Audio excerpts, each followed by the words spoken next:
1/4 ये लिख देता है, जो 12/52 का कोई भी गणित में हिसाब 1/4 नहीं होता है, उसको आंसर में लास्ट में 1/4 लिख देता है और उसके बाद भी उसको 4 में से 4 अंक दे दिए जाते हैं। छत्तीसगढ़ की सियासत में पीएससी का जिन एक बार फिर निकल आया है। चुनावी साल में बीजेपी पीएससी के बहाने कांग्रेस सरकार को घेरने में जुट गई है। बीजेपी महामंत्री ओपी चौधरी ने पीएससी में धांधली का आरोप लगाते हुए कहा कि गलत आंसर देने वालों को भी पूरे नंबर दिए गए, जबकि सही आंसर लिखने वाले को कम मार्क्स मिले। बीजेपी पीएससी परीक्षा में अपने चहेतों को पास करने का आरोप लगा रही है और इसकी सीबीआई जांच कराने की भी मांग कर रही है। हम सीबीआई जांच की मांग करते हैं। सरकार जो बैठी हुई है उसकी जिम्मेदारी बनती है कि इस तरह की स्थितियां जो छत्तीसगढ़िया युवा भाई बहनों के लिए निर्मित हो रही हैं, उस मामले में दूध का दूध और पानी का पानी करे। सीबीआई पर रोक इसीलिए भूपेश बघेल जी ने लगाया ताकि उनका माफिया राज 5 साल बदस्तूर चल सके। नैतिकता बाकी है तो बैन को खोल सकते हैं। इधर ननकीराम कंवर की याचिका पर हाई कोर्ट ने पीएससी से जवाब मांगा है, जिसमें अफसरों के रिश्तेदारों के चयन को लेकर याचिका लगाई गई है। इसके पहले भी बीजेपी ने पीएससी की सीट पर बोली लगाने के आरोप लगाए थे, जिसके बाद सीएम भूपेश ने जांच कराने की बात कहते हुए कहा था कि चुने गए बच्चे राजनीतिक और ब्यूरोक्रेट्स परिवार के हैं, ये कोई अपराध नहीं है।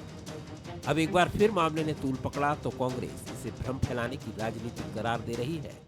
गड़बड़ी पीएससी में नहीं है, गड़बड़ी भारतीय जनता पार्टी के नेताओं के दिमाग में है।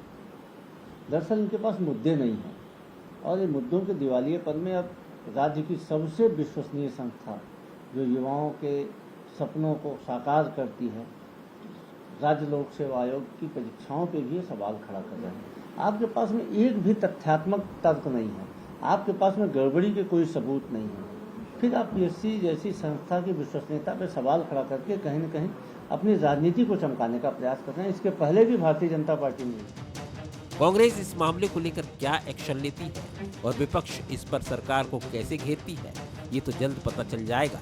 लेकिन सियासत से इतर मामला युवाओं के भविष्य से जुड़ा है, तो चुनावी साल में युवा वोटर का तबका गेम चेंजर साबित हो सकता है। Bureau report, Kansal news. PSC का सोया जिन फिर जाग गया है। पीएससी पर यूं तो पॉलिटिक्स पहले से गरमाई थी, लेकिन नया विवाद अब एक बार फिर से सियासी बयानबाजी में तल्खी दिखा रहा है। मामला इसलिए भी गंभीर है क्योंकि मामला चुनावी है और आरोप प्रत्यारोप का सिलसिला हाई कोर्ट तक जा पहुंचा है। कोर्ट ने उधर पीएससी से जवाब तलब किया तो दूसरी तरफ बीजेपी कांग्रेस से जवाब मांग रही है। जाहिर है, जब चुनाव की घड़ी में तिनके बराबर मुद्दे भी पहाड़ जैसे विवाद खड़े कर देते हैं, ऐसे में पीएससी का मुद्दा फिर से उठाकर बीजेपी ने युवाओं के लिए बड़ा दांव तो खेल ही दिया है। कांग्रेस के लिए भी एक नई चुनौती पैदा कर दी है। ईडी और आईटी के बाद पीएससी के मुद्दे पर सीबीआई जांच की मांग कांग्रेस को आने वाले वक्त में भारी पड़ सकती है। ऐसा इसलिए नहीं क्योंकि सियासी वक्त में अगर कांग्रेस ने इस मुद्दे पर कोई पहल नहीं की तो युवाओं में संदेश यही जाएगा कि सरकार पीएससी के मुद्दे पर कहीं भागीदार तो नहीं, और अगर जांच का ऐलान होता है तो मुद्दा कई आरोप प्रत्यारोप से आगे निकलकर सरकार के गले की फांस तो नहीं बन जाएगा। नमस्कार, आज का मुद्दा में आप सभी का स्वागत है। मैं हूं आदित्य नामदेव। पीएससी संवैधानिक संस्था तो है, लेकिन इसी छत्तीसगढ़ में पीएससी पर भ्रष्टाचार की पहले भी काली परतें हमने चढ़ी हुई देखी है। 2003 पीएससी का क्या हाल है हम सभी ने देखा है। उस परछाई से छत्तीसगढ़ पीएससी अब तक बाहर नहीं निकल पाए। तो क्या पीएससी में वाकई में पेच है या पीएससी को जबरिया पॉलिटिकल पेंच से जोड़ दिया गया है? बीजेपी क्या इसका चुनावी वक्त में पॉलिटिकल माइलेज लेना चाहती है या फिर 2023 के चुनाव में युवाओं के बड़े वोट बैंक को अपने साथ लाना चाहती है? कहीं ऐसा तो नहीं कि संवैधानिक संस्थाओं पर सवाल खड़ा करके हर चयन प्रक्रिया ही कटघरे में बीजेपी खड़ा कर देगी? आज इसी विषय पर हम चर्चा करेंगे। पीएससी में और कितने पेच। हमारे साथ बातचीत करने के लिए 3 बेहद खास मेहमान मौजूद हैं। हमारे साथ अनिरुद्ध दुबे साहब हैं, वरिष्ठ पत्रकार हैं, बहुत स्वागत करता हूं मैं उनका। हमारे साथ सुरेंद्र वर्मा साहब हैं, कांग्रेस के वरिष्ठ नेता हैं, प्रवक्ता है, बहुत स्वागत करता हूं उनका। हमारे साथ विमल चोपड़ा जी हैं, पूर्व विधायक हैं, बहुत स्वागत करता हूं उनका। सबसे पहले अनिरुद्ध जी के पास चलता हूं। अनिरुद्ध जी, ये पीएससी का जो मामला है, छत्तीसगढ़ लोक सेवा आयोग, तो वही मुद्दा है जो पुराना था, क्योंकि एक नया ट्विस्ट आ गया है। आज जिस तरह से ओपी चौधरी फिर से सामने आ रहे हैं, कुछ आंसर शीट की फोटोग्राफ दिखा रहे हैं, ये बता रहे हैं कुछ लिखा नहीं है फिर भी नंबर मिल गया है। ये है क्या पूरा मामला, थोड़ा समझाने की कोशिश करेंगे। आपने एक अच्छा शब्द का इस्तेमाल किया आदित्य जी, ट्विस्ट। वास्तव में ट्विस्ट तो आ ही गया है। अब वो ट्विस्ट के बारे में मैं थोड़ा सा रुक के बोलूंगा। पहली बात मैं ये बोलता हूं कि देखिए, प्रतियोगी परीक्षा से जुड़ा हुआ मामला है और पीएससी अपने आप में प्रदेश स्तर पे बहुत बड़ी प्रतियोगी परीक्षा होती है। और जहां तक कि आज इस पर कहा है ओपी चौधरी जी ने, जो भारतीय जनता पार्टी के महामंत्री हैं, और खुद जो है ओपी चौधरी जी जो देश की सबसे बड़ी प्रतियोगी परीक्षा यूपीएससी मतलब उसी को पास करके आईएएस बने थे और कलेक्टर भी रहे, निगम कमिश्नर भी रहे। और दूसरी बात यही है कि सबसे ज्यादा जो है गहराई से अगर के प्रतियोगी परीक्षाओं के से जुड़ी हुई चीजों को अगर कुछ समझ पाते हैं तो वो समझ पाते हैं भारतीय जनता पार्टी पे जहां तक। और आप ये भी देखिए होंगे कि पूरा जो आंकड़ों के साथ वो सामने आते हैं, चाहे वो सेंट्रल पूल के चावल का मामला, धान खरीदी का, और या फिर पीएससी का जहां तक के मामला है। अब वो ट्विस्ट वाली जो बात कही आदित्य जी आपने, तो उसमें ये नया ऐसा आ गया है कि मुद्दे तो उठते रहे कि आला अफसरों के जो है वहां के परिवार के, उनके रिश्तेदार जो हैं पीएससी में जो है इतने नंबर पाके वो जो है अपने मुकाम पे पहुंच गए, तरह तरह की चीजें पहले उठ चुकी है। लेकिन आज जो है ओपी चौधरी ने सीधे सीधे सीबीआई जांच की मांग की है। जैसे उन्होंने सवाल दिए कि ऐसा सवाल था, जवाब होना था वीर नारायण सिंह जी पे, तो फिर किसी ने जवाब दे दिया हनुमान सिंह। तो ऐसे जो है इतने जो है अंदर से खोद के निकाली गई चीजें थी जिसको लेकर वो सामने आए। अच्छा, मीडिया ने भी कोई सवाल करने में कोई कसर नहीं छोड़ी ओपी चौधरी जैसे उन्होंने कहा। तो क्या फिर वो इसके लिए कोई अलग से न्यायालय प्रक्रिया या फिर कोई जमीनी आंदोलन? तो हर बार उन्होंने यही कहा कि सीबीआई जांच और सीबीआई जांच। फिर उनसे यह भी पूछा गया मीडिया द्वारा कि भाई यहाँ पे ईडी है, ईडी का हो गया, इनकम टैक्स आईटी का हो गया, अब क्या जो सरकार को परेशान करने के लिए सीबीआई ही बची है? तो उन्होंने कहा कि ये सब चीजों से परे हटकर बोल रहा हूं, मामला जो है सीबीआई को जाना चाहिए। ये आज नया ट्विस्ट था आदित्य जी। विमल चोपड़ा साहब, आप लोगों ने प्रदर्शन किया, पूरे प्रदेश में हाय तौबा मचा दी, आप लोगों के पास कोई सबूत है या ऐसे ही लड़ रहे हैं? सीबीआई जांच की बात ओपी चौधरी साहब कर रहे हैं, कोई आधार तो होगा कि केवल आरोप है उसके आधार पर ही आप सीबीआई जांच की मांग कर रहे हैं? चोपड़ा साहब देखिए आदित्य जी, जब ये मामला उजागर हुआ था तब मुख्यमंत्री जी ने स्वयं कहा था कि आप कोई तथ्य दीजिए, हम जांच कराएंगे, तैयार हैं। अब ये बताइए, अंधे को भी पता चल जाएगा कि गणित के गलत उत्तर में आपने 4 में से 4 अंक दिया है और सही उत्तर देने वाले को आप नंबर नहीं दे रहे हैं, गलत उत्तर देने वालों के उत्तर को आप सही बता करके नंबर दे रहे हैं। तो ये इससे बड़ा प्रूफ, इससे बड़ा साक्ष्य क्या होगा कि मुख्यमंत्री ने स्वयं कहा कि आप साक्ष्य दीजिए, हम जांच कराएंगे। ये तो ये 2-4 साक्ष्य जो हैं वो तो ठीक है, हमारे पास जितने चाहे उसको खोद करके निकाल करके हमने प्रस्तुत किया, लेकिन जिस दिन इसमें जांच होगी आप देखेंगे कि मुख्यमंत्री कार्यालय जिस प्रकार से आप जांच में जान रहे हैं कि कोयला घोटाले में आज भी मुख्यमंत्री कार्यालय की उप सचिव जेल में हैं, आप उससे बड़ा भ्रष्टाचार का क्या आप जो है साक्ष्य चाहेंगे? आप जांच नहीं कराना चाहते, आप ये चाहते हैं कि जो हमारी सरकार है वो ऐसा काम करे कि हमारे लोग जो हैं वो प्रशासन में बैठ जाएं और मुख्यमंत्री जैसा चाहे वैसा भ्रष्टाचार करें। चाहे कोयला हो, शराब हो, आप खनिज में देख लेंगे, न्यास में देख लेंगे, आप चावल में देख लेंगे, आप पीएससी में देख लेंगे, आप शराब में देख लेंगे, किस चीज में ये सरकार घोटाला नहीं कर रही है? आप जाकर के आम आदमी से पूछिए, उसको कहना यह है कि युवाओं के भविष्य के साथ ये सरकार खिलवाड़ कर रही है।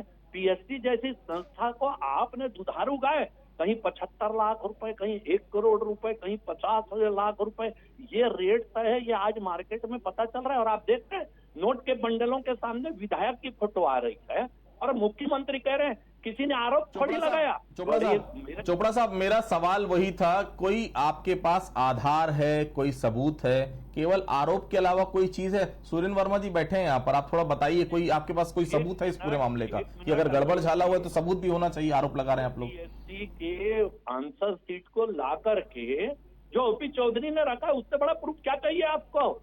आप इतना बड़ा प्रूफ नहीं है कि आप गणित में 2 और 2 4 होता है, तो आप 2 और 2 शून्य को तो पैसा वो दे रहे हैं, अंक दे रहे हैं, और 2 और 2 4 लिखा है उसको आप शून्य अंक दे रहे हैं। इससे बड़ा प्रूफ क्या चाहिए? अभी दुबे जी ने कहा कि आप प्रश्न कर रहे हैं वीर नारायण सिंह के बारे में और उत्तर दिए जा रहा है हनुमान सिंह के बारे में, उसको आप नंबर दे रहे हैं। इससे बड़ा प्रूफ क्या चाहिए आपको, बताइए मेरे को। और कोर्ट में संज्ञान लिया है, कोर्ट ने उत्तर मांगा है, ठीक है वो जाएगा उत्तर जो है। आप सीबीआई को बैन करके रखें, सीबीआई जांच नहीं कर सकती, तो मैं तो बोलता हूँ मुख्यमंत्री जी को कहना चाहिए कि एक रिटायर्ड जज या एक सिटिंग जज जो हाई कोर्ट का है उसके आप कमेटी गठित करके जांच करा लीजिए, आप उनसे करा लीजिए। ठीक है, आपको लगता है सीबीआई दिल्ली की और केंद्र सरकार की है तो आप एक न्यायाधीश को लगा दीजिए कि आप जो है जांच कीजिए। और जवाब लेता हूं जी। सुरेंद्र भाई जी, माफ कीजिएगा सुरेंद्र वर्मा जी, आप लोग स्थिति स्पष्ट क्यों नहीं करते हैं? जांच करवा दीजिए ना, क्यों नहीं करवाते हैं भाई? विमल चोपड़ा जी बोल रहे हैं, ओपी चौधरी जी बोल रहे हैं लगातार, भाई आ रही बात तो करवा दीजिए जांच, क्या फर्क पड़ता है उसमें? सुरेंद्र जी, एक कहावत है, कौवा कान ले गया, एक भक्त बोलता है तो बाकी सारे अंधभक्त चिल्लाने लगते हैं, वही बात है। मुख्यमंत्री जी ने पहले दिन भी कहा कि कोई तथ्य है आप उचित माध्यम से शिकायत करिए, पूरी जांच होगी, पूरी पारदर्शिता है। और ये तो पीएससी की विश्वसनीयता का सवाल है। पीएससी ने जिस दिन रिजल्ट डिक्लेयर किया, सारे आंसर सीट पब्लिक डोमेन में डिक्लेयर किए, जो सूची है, जो इंटरव्यू में नंबर दिए गए हैं, वो सूची भी सार्वजनिक की गई। संवैधानिक संस्था है, स्वशासी निकाय है। और जिस प्रकार से मति भ्रम के शिकार ओपी चौधरी जी खरसिया से टिकट कटने के बाद अब रायगढ़ से नकारे जा रहे हैं, तो ये अपनी भड़ास निकाल रहे हैं। ये तथ्य इनके पास यदि तथ्य होता आदित्य जी, तो परिवाद पत्र प्रस्तुत करने का प्रावधान है, पीएससी में शिकायत का प्रावधान है। मुख्यमंत्री जी ने खुले रूप से कहा कि आप तथ्यों के साथ शिकायत करिए। तो ये केवल काल्पनिक आरोप लगाकर ये मीडिया में बने रहना चाहते हैं। इनको अपने पाप याद आ रहे हैं। आपको याद होगा 2007 का जो पीएससी घोटाला था, माननीय उच्च न्यायालय ने ये कमेंट किए थे अपने फैसले में कि गंभीर अनियमितता और भ्रष्टाचार किया गया। उस सूची को न केवल निरस्त किया था हाई कोर्ट ने, बल्कि एफआईआर के गंभीर धाराओं में एफआईआर के निर्देश दिए थे। अशोक दरबारी को निलंबित किया था। क्या किया रमन सरकार ने? उसके खिलाफ सुप्रीम कोर्ट गए, न केवल उस सूची को यथावत किया बल्कि 2 प्रमोशन दिए। तो इनको अपने पाप याद आ रहे हैं। अभी जो सूची जारी हुई है, देखिए, किसी नेता का रिश्तेदार होना या अधिकारी का रिश्तेदार होना अयोग्यता का कोई पैमाना नहीं है। मेरे पास यह सूची है 50 नामों की, जो भाजपा के नेताओं के जो बच्चे हैं, उनके परिजन हैं, उनका सिलेक्शन हुआ। मैं किसी का नाम नहीं लेना चाहता। यदि आप कहेंगे और डॉक्टर साहब मंजूर करेंगे, ये नाम भी मैं पढ़ के सुना देता हूं। जो टॉप किए थे पीएससी में इनके समय में, मैं इनके समय में जो चयन हुआ था उस पर भी सवाल नहीं। लीजिए आप तो नाम बताइए। इनके खास हुआ करते थे बाबूलाल अग्रवाल। 2008 की सूची निकाल के देखिए, पहले और दूसरे नंबर पर उनके दोनों भांजे। इनके समय में जांगड़े जी अध्यक्ष हुआ करते थे, उनकी बेटी डिप्टी कलेक्टर के रूप में चयनित हुई थी। यह सूची मैं आपको दे देता हूं। यह मैं समय खराब करना नहीं चाहता, क्योंकि इनके पाप बहुत है। जो युवाओं को छत्तीसगढ़ में रोजगार के अवसर मिले हैं, भाजपा को नफरत उससे है। इनके 15 साल के कुशासन में लगातार 4 साल पीएससी में जीरो ईयर रहा। केवल 9 बार भर्ती हुई, 6 बार निरस्त हुए। भूपेश सरकार में 5वीं बार भर्ती प्रक्रिया पूरी की गई है पिछले 3 महीने के दौरान। आप देखेंगे आदित्य जी, 42,000 से ज्यादा नियमित पदों पर भर्तियां निकली है। जो सरकारी नौकरी में रोजगार के अधिकार को या आउटसोर्सिंग करके बेचा करते थे, छत्तीसगढ़ के युवाओं को अवसर मिले हैं। तो ये इसी प्रकार से तथ्यहीन आरोप लगाते हैं। आदित्य जी, आपको याद होगा जो वनपाल भर्ती था, फॉरेस्ट में जो भर्ती निकली थी, उसके खिलाफ भी इसी तरह से ये तथ्यहीन आरोप लगा रहे थे। पुलिस भर्ती को भी ये बाधित करने का प्रयास किया। तो इनको पीड़ा इस बात से है कि भूपेश सरकार में युवाओं को सरकारी नौकरी में भर्ती के अधिकार मिल रहे हैं। उनकी तत्परता से सुनी जा रही है। जो पारदर्शिता है, ये विमल चोपड़ा जी जिस जिले से आते हैं, सरायपाली बसना से एक युवा का भी डीएसपी में चयनित हुआ है, जो भारतीय जनता पार्टी के नेता का पुत्र है। यहां जरोदा है सिमगा के पास, आंगनबाड़ी सहायिका का बेटा डीएसपी बना है। बस्तर सरगुजा की हमारी आदिवासी बहनें, उनकी बेटियां चयनित हुई है। तो इन भारतीय जनता पार्टी के नेताओं को पीड़ा होती है। अनुज जी, पीएससी कभी भी पाक साफ नहीं रही। अनुज जी, हमेशा इस पर आरोप लगे। आपको क्या लगता है विवाद किस वजह से होता है पीएससी को लेकर? यह सवाल मैं इसलिए आपसे पूछ रहा हूं, कुछ मैं डेटा आज खंगाल रहा था, उसमें कई राज्यों में पीएससी को लेकर विवाद जरूर हुआ, लेकिन विवाद किस बात को? एग्जाम के समय को लेकर, कभी किसी पेपर को लेकर। लेकिन हमारे यहाँ पूरी चयन प्रक्रिया कटघरे में खड़ी हो जाती है। ये सवाल दोनों ही पक्षों के लिए है, ना तो सुरेंद्र जी के लिए इकलौता सवाल है, ना विमल जी के लिए, दोनों के लिए सवाल है। पीएससी आपके समय भी कटघरे में रही है, पीएससी इनके समय में भी कटघरे में रही है। अनुज जी, देखिए आदित्य जी, आपका सवाल जो है बड़ा महत्वपूर्ण है। और जहां तक मैं समझ पा रहा हूं कि ये भविष्य से जुड़ा हुआ सवाल है। आदमी पढ़ता है, लिखता है, बड़े बड़े सपने देखता है और बड़े सपनों को लेके एग्जाम देता है पीएससी का। और दोनों पार्टियों की आपने बात की, वास्तव में इसको जो है कंट्रोल करने वाली बात रही तो न कभी मेरे को पूर्ववर्ती सरकार का दिखा, और रही बात इस बार की भी सरकार में बहुत सारे प्रश्न चिन्ह लगे हैं। और आदित्य जी, मुझे कभी कभी लगता है कि जो है हम मध्य प्रदेश से अलग हुए, हालांकि 23 साल हो गए, लेकिन मुझे लगता है कि अब भी हम मध्य प्रदेश की छाया से पूरी तरह मुक्त नहीं हो पाए हैं आदित्य जी, क्योंकि वहां पे जो पीएससी का जो इतना बड़ा घोटाला हुआ था, जिसकी देश भर में चर्चा हुई थी, तो आपको याद होगा जिन पे जो संदेह के जो दायरे में जो लोग थे, तो एक आत्महत्या का दौर शुरू हो गया था।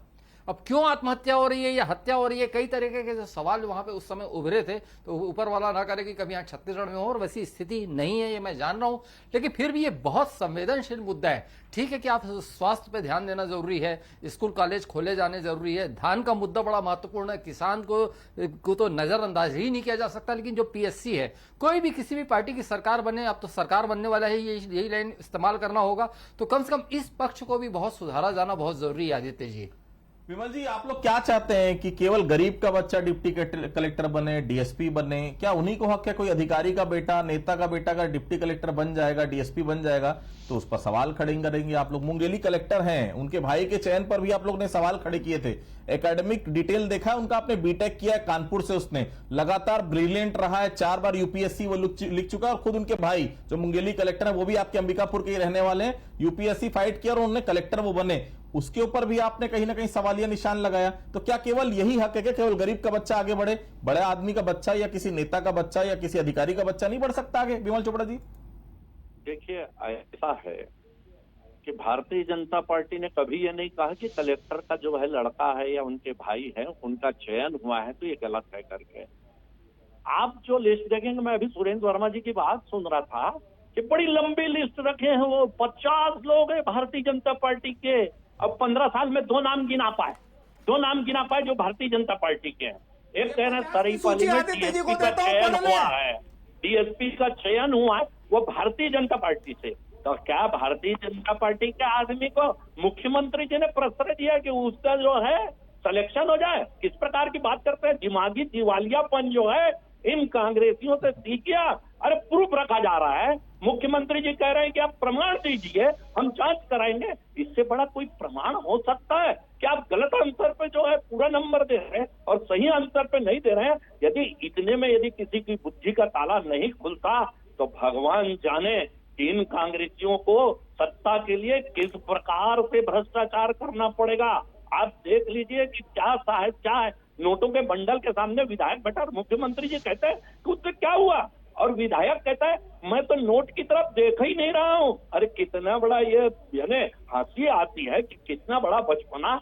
भिलाई में कानून व्यवस्था क्या है? मुख्यमंत्री जी कहते हैं कि भारतीय जनता पार्टी सांप्रदायिक रंगेरी। अरे बंद सिख समाज करा रहा है, उसको भारतीय जनता पार्टी ने समर्थन दिया, तो ये सांप्रदायिक किस प्रकार के सांप्रदायिकता हो गई? किस प्रकार का जो है ये काम कर रहे हैं? आप देखिए कि मुख्यमंत्री प्रधानमंत्री के मंच से कहते हैं कि छत्तीसगढ़ को जितना हमने मांगा उससे ज्यादा प्रधानमंत्री ने दिया। उप मुख्यमंत्री इनके कहते हैं कि हमको जो है कहीं प्रकार से भेदभाव नहीं हो रहा है। और ये जो है मुख्यमंत्री उप मुख्यमंत्री जो हैं उसकी क्या हालत इन्होंने की है? पंचायत विभाग छीना इन्होंने और क्या किया? आपके मुख्यमंत्री कार्यालय के इतने के लोग जो हैं आज जेल में। सौम्या चौरसिया की आपने जमानत तक नहीं करा सके आज 2 साल में आप, और बोलते हैं कि मुख्यमंत्री कार्यालय में भ्रष्टाचार नहीं है। 2 साल हो गया साहब, 1.5 साल हो गया, आप अभी तो जमानत करा लेते। अरे 2 साल में 1.5 साल में जमानत नहीं करा पाए। कितने आपके आईएएस जो हैं जेल में हैं। महादेव एक्ट में आप क्या कर रहे हैं? सरकार के लोग सट्टा खिला रहे हैं। इससे बड़ा भ्रष्टाचार क्या हो सकता है? आप जान रहे हैं किस प्रकार से जो है भिलाई और दुर्ग में महादेव एक्ट का सट्टा चल रहा है? ये बताने की जरूरत नहीं है मेरे को कि किस प्रकार से मुख्यमंत्री के निकट के लोग जो हैं वो महादेव सट्टा ऐप से जुड़े हुए हैं। ये बताने की जरूरत नहीं, अब जांच हो रही है। सवाल अगर आया तो जवाब आपको देना चाहिए। मैं बीजेपी के साथ बिल्कुल नहीं खड़ा हूं, लेकिन आपके साथ भी नहीं हूं। आप एकदम अड़े हुए कि जांच नहीं करवाएंगे। अरे जांच कराने में दिक्कत क्या है? करवा दीजिए सुरेंद्र जी, क्या दिक्कत है? आदित्य जी, सरकार ने कभी भी नहीं कहा कि हम अड़े हुए हैं, जांच नहीं कराएंगे। तथ्य तो सामने करे, पीएससी ने अपनी पारदर्शिता के लिए सारी चीजें पब्लिक डोमेन में सार्वजनिक की है। हाईकोर्ट में आ रहे हैं, गंद मत फैलाइए, अपने समय में बोलिएगा। ये इनका दोहरा चरित्र है। ये बताओ 2011 में ये भाजपाई मुंगेली में पीएमटी का पेपर लीक करवाए। व्यापम जो है देश में दुनिया का सबसे बड़ा घोटाला है, जिसमें सैकड़ों मौत हो गई सिर्फ साक्ष्य मिटाने के लिए। ये पीएमटी में आपको याद होगा, मुंगेली में भाजपा नेता जो है अपने बच्चे को सेलेक्ट करवाने के लिए सामूहिक नकल करवाए। जिस प्रकार से पोरा क्योंकि वो एक दलित की बेटी थी, रिजल्ट डिक्लेयर होने के बाद में वो रंगे हाथ ही पकड़ी गई थी। रंगे हाथ पकड़े गए थे इनके शिक्षा मंत्री केदार कश्यप की साली, उनकी पत्नी के जगह में पेपर देते हुए। तो इनके लिए 2 कानून है, इनके लिए 2 संविधान है। तो इनको अपने भारतीय जनता पार्टी ने 15 साल यही करते रहे। ये ठेके पर सरकार चलाने वाले सुपर सीएम हुआ करते थे। ये बताया 2007 में तो हाईकोर्ट ने सूची निरस्त की थी। फिर किस मजबूरी में किसको बचाने के लिए मुद्दे पे बताइए, भारतीय जनता पार्टी को आपने हाथ साढ़े 4 साल में कोशिश सिद्ध किया। ठीक है विमल जी, एक मिनट सुनिए जी। अनुज जी, चुनाव के वक्त में क्या ये मुद्दे बीजेपी को फायदा पहुंचाएंगे, कांग्रेस को नुकसान पहुंचाएंगे? क्योंकि इस चुनाव में युवाओं का क्या रोल रहेगा आपको भी बहुत अच्छे से पता है। अनुज जी देखिए, युवाओं की जो आप बात कर रहे हैं, तो आदित्य जी युवा ही है जो है अपने दिमाग को बहुत पहले से सेट कर लेता है। मतलब ये कि अभी कोई चीजें होगी तो अभी उसका मन बदल जाएगा, ये मैं नहीं मानता आदित्य जी। और मेरा तो ये मानना है कि युवाओं का दिमाग पहले से सेट है, वो जाके वही करेगा। लेकिन आज जो है मैं एक चीज ये कहना चाह रहा हूं आदित्य जी की विमल चोपड़ा जी, अभी आपने जो मेरे से प्रश्न किया उसमें एक मुद्दा शब्द आया है, और मैं देखा कि बहुत विमल चोपड़ा जी बहुत सारी अतीत में चले गए, पिछली कई बातों को कर गए। तो मुझे भी एक चीज ये ख्याल आ रहा है कि आज जो इस मुद्दे को उठाया है ओपी चौधरी जी ने, ओपी चौधरी जी का रायपुर से बड़ा गहरा नाता रहा है, रायपुर नगर निगम कमिश्नर भी रहे, कलेक्टर भी रहे, और आज वो भविष्य की बात की उन्होंने। तो ये भी एक तथ्य सामने आता है कि मुख्यमंत्री स्वावलंबन रोजगार योजना के तहत रमन सरकार ने ही रायपुर में खालसा स्कूल के सामने दुकानों का आवंटन किया था, और कलेक्टर रहते हुए उन 70 दुकानों को तोड़वाने में ओपी चौधरी जी की बहुत अहम भूमिका रही थी। जो आज भी जिनका जो है व्यवस्थापन नहीं हुआ, तो कम से कम ओपी चौधरी जी को इस मुद्दे पे भी बात होनी चाहिए। और दूसरी बात यह है कि आदित्य जी कोई पुरातत्व वाली चीज हो वो है बोल लेने दीजिए, चोपड़ा जी बोलने दीजिए, सुन लीजिए। हेरिटेज 100 साल से ऊपर की अगर कहीं कोई जगह हो 120 साल से ऊपर की, तो आप उसको बिना प्रक्रिया के तहत छू नहीं सकते। तो यहाँ मौली माता का मंदिर जो 200 साल से पुराना था रायपुर में जो है तेली बांधा के करीब, उसको भी जो है वहां पे हटवाने की जो प्रक्रिया हुई थी आज तक वो मंदिर व्यवस्थापित नहीं हो पाया, और तालाब भी फटा एक तरफ की जगह बचाने के लिए। एक तरफ की माना ही जाता है कि तेली बांधा तालाब, एक तरफ की जगह बचाने के लिए तेली बांधा को तालाब को पाट कर सड़क चौड़ी की गई। और मौली माता का मुद्दा जो है तो मीडिया वालों ने भी उठाया था, उस चीज में भी आज तक ओपी चौधरी जी ना बात कर पाए, ना वो व्यवस्थापन की जो है हटाए गए थे उसमें बात कर पाए। विमल जी ये बताइए आपने विमल जी एक मिनट कि आंसर सीट में विमल जी क्या हो सकता है आप ये बताइए। एक मिनट विमल जी आप लोग इन आरोपों का भविष्य देख रहे हैं क्या? ऐसे आरोपों का एक भी युवा आने वाले दिनों में ऐसा ही रहा तो पीएससी व्यापम किसी पर भरोसा नहीं करेगा। सबूत है सामने रखिए, मन में संदेह का बीज मत बोइए, क्लियर करिए। क्योंकि अगर इन संवैधानिक संस्थाओं पर विश्वास युवाओं का खत्म हो गया, आपकी सरकार भी आएगी, वो विश्वास को कायम करने में सालों लग जाएंगे विमल जी। इसलिए मैं आपसे पूछना चाह रहा हूं, जो सबूत है वो सामने रखिए विमल जी। है कि नहीं? आप ये बताइए क्या सबूत है? आप भी नहीं जानते कि इतनी चीजें रखी गई है सामने में कि आंसर में उत्तर गलत होने पर भी नंबर दिया गया, और जिसने सही उत्तर दिया उसको नंबर नहीं दिया गया। इससे बड़ा प्रूफ क्या हो सकता है?